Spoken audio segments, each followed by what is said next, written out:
Assalamualaikum warahmatullahi wabarakatuh. Perkenalkan, nama saya Aditya Ideterum.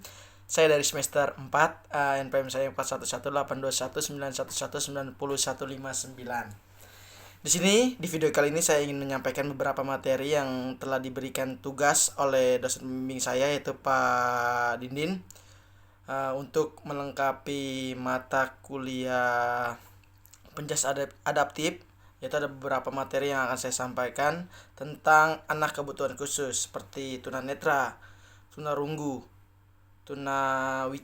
wicara, daks, daksa, grahita, dan juga tuna laras.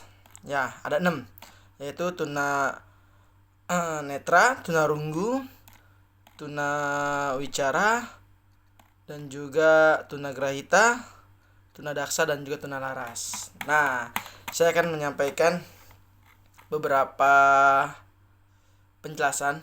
Yang pertama kita mulai dari tunanetra. Apa itu tunanetra? Sebelum kita mengenali, kita harus tahu apa itu definisi tunanetra. Tunanetra adalah istilah umum yang digunakan untuk kondisi seseorang yang mengalami gangguan atau hambatan dalam indera penglihatannya.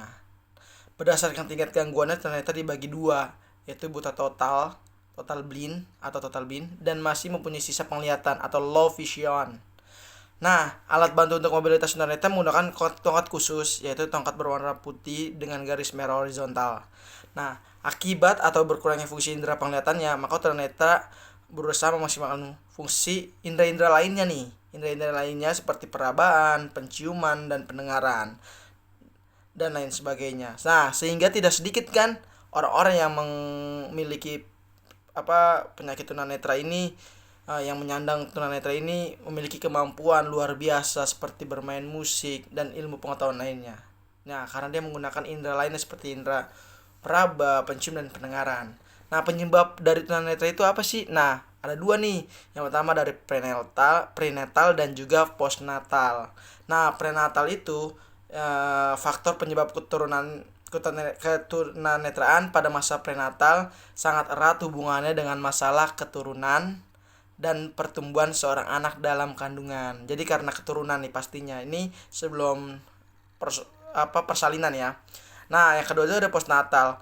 Faktor penyebab ketunanetraan yang terjadi pada postnatal dapat terjadi sejak atau setelah bayi lahir, antara lain kerusakan pada mata atau saraf mata pada waktu persalinan hamil. Ibu menderita penyakit gonorrhea, penyakit mata lain yang menyebabkan ketunanetraan seperti trauma dan akibat kecelakaan. Nah, kalau yang postnatal ini proses persalinan atau setelah persalinan. Nah, cara pembelajarannya apa nih? Berikut ini adalah beberapa metode pendidikan yang bisa diterapkan bagi anak tunanetra dengan menggunakan fungsi pendengaran juga perabaan tanpa menggunakan indera penglihatannya, yaitu ada metode ceramah, metode tanya jawab, metode diskusi, metode sorogan, metode bandongan, dan juga metode drill. Nah, ini yang digunakan untuk proses pembelajaran, karena dia tidak bisa melihat, jadi dia mendengar melalui indera pendengaran dan indera peraba.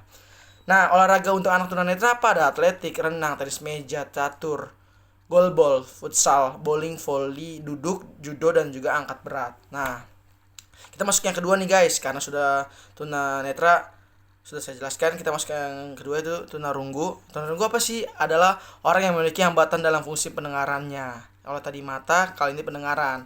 Kondisi ini bisa berlangsung hanya sementara atau permanen. Bagi Anda yang hidup bersama penderita tunarunggu, tentu saja akan memerlukan bentuk komunikasi khusus agar maksud pembicaraan bisa tersampaikan dengan baik. Nah, untuk penyebabnya apa tuh? Penyebabnya ada 3 tunarunggu, yaitu pada saat sebelum kelahiran, saat proses kelahiran, dan setelah kelahiran. Nah, yang pertama, pada saat sebelum kelahiran, penyebabnya adalah adanya faktor keturunan atau gen yang diturunkan orang tua ke anaknya. Lagi-lagi keturunan nih guys. Nah, yang kedua nih penyebab adalah kondisi prematur. Prematuritas adalah kondisi yang rawan karena banyak dari organ pada janin belum berkembang dengan sempurna, termasuk pada organ pendengarannya. Nah, ini kalau ini pada saat tadi proses kelahiran. Nah, yang ketiga nih pada saat setelah kelahiran, penyebabnya itu penyakit meningitis yang merupakan penyakit radang pada selaput otak. Penyakit ini disebabkan oleh bakteri yang menyerang telinga bagian dalam. Nah, cara pembelajaran gimana nih? Secara umum, ada dua pendekatan dalam memberikan pembelajaran pada anak tunarunggu, yaitu pendekatan komunikasi dan pendekatan pembelajaran bahasa. Nah, pembelajaran dengan pendekatan komunikasi dapat dilakukan dengan tiga cara, yaitu dengan verbal, nonverbal, dan gabungan dari keduanya, yaitu verbal dan nonverbal. Nah, olahraga untuk anak tunarunggu apa nih? Ada wheelchair basketball, memanah dan berlayar. Nah, kita masuk ke selanjutnya, yaitu ada tunawicara. Tidak banyak berbeda dari sebelumnya. Tunawicara seperti yang kita ketahui bahwasanya tunawicara merupakan suatu kelainan baik dalam pengucapan artikulasi, bahasa maupun suara dari bicara normal sehingga menimbulkan kesulitan dalam berkomunikasi lisan dalam lingkungan. Nah, penyebabnya apa nih? Ada beberapa penyebabnya, yaitu yang pertama faktor genetis atau keturunan. Yang kedua selanjutnya adanya kekurangan oksigen pada saat janin berada dalam kandungan ibunya, dan sehingga hal ini menyebabkan anoksia, tergantungnya sistem saraf yang dikarenakan kekurangan oksigen. Nah, yang ketiga ada bayi prematur. Penyebab paling sering lahir bayi tidak sempurna, lahir sebelum waktunya sehingga lahir tidak sempurna. Jadi dia belum waktunya lahir, dia sudah lahir, jadi dia tidak sempurna. Nah, yang keempat adanya penyakit atau infeksi setelah anak lahir. Nah, cara pembelajarannya apa nih dari anak tunawicara? Yaitu belajar bahasa melalui membaca ujaran, speech reading, belajar bahasa melalui pendengaran, dan belajar bahasa secara manual. Nah, olahraga untuk anak tunawicara adalah olahraga lari nomor 5.000 meter. Nah, atlet kita olahraga lari nomor 5.000 meter itu pernah mendapatkan emas, yaitu saya lupa namanya siapa. Nah, ini olahraga yang cabang olahraga yang bisa diikuti, dan juga memanah ya. Nah, kita masuk yang keempat, yaitu tunagrahita. Tunagrahita adalah sebutan bagi orang-orang dengan kemampuan intelektual dan kognitif yang berada di bawah rata-rata dibandingkan anak pada umumnya.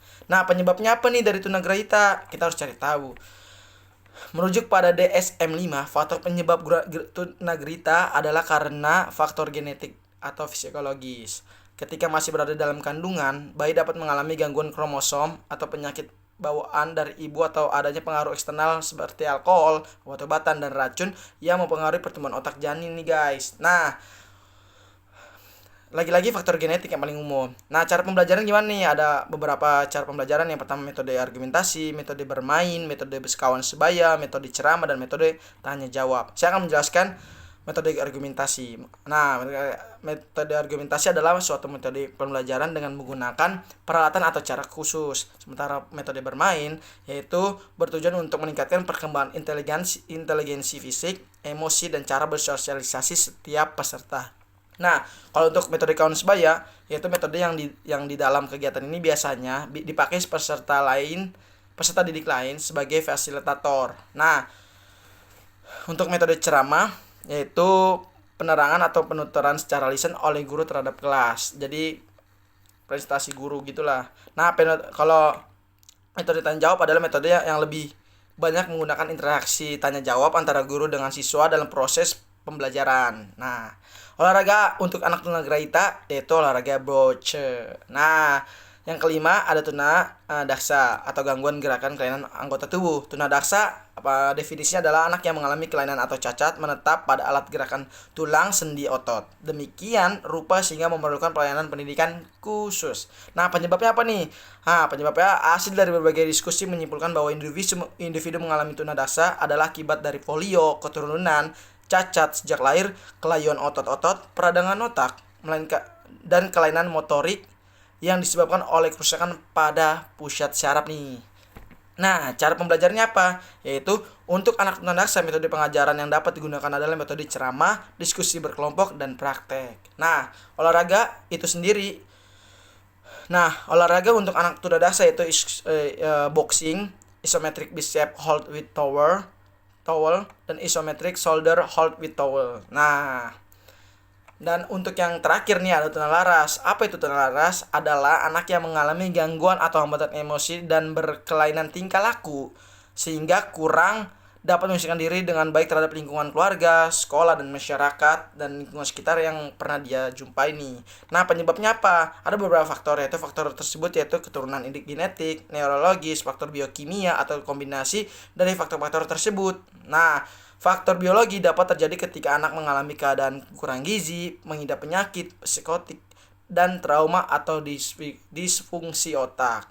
Nah, umumnya ini karena faktor keturunan ya guys. Nah, apa sih cara pembelajarannya? Yaitu metode pengajarannya menggunakan teacher centered learning atau TCL, dikarenakan butuh kontrol dari pengajar agar tidak terjadi kecelakaan akibat keterbatasan atau kekurangan pengendalian emosi. Nah, olahraga untuk anak tuna laras yaitu berenang, berkuda, yoga, jogging dan lari, dan juga yang terakhir ada bowling. Nah, mungkin segitu saja yang dapat saya sampaikan dan saya berikan tentang materi anak kebutuhan khusus.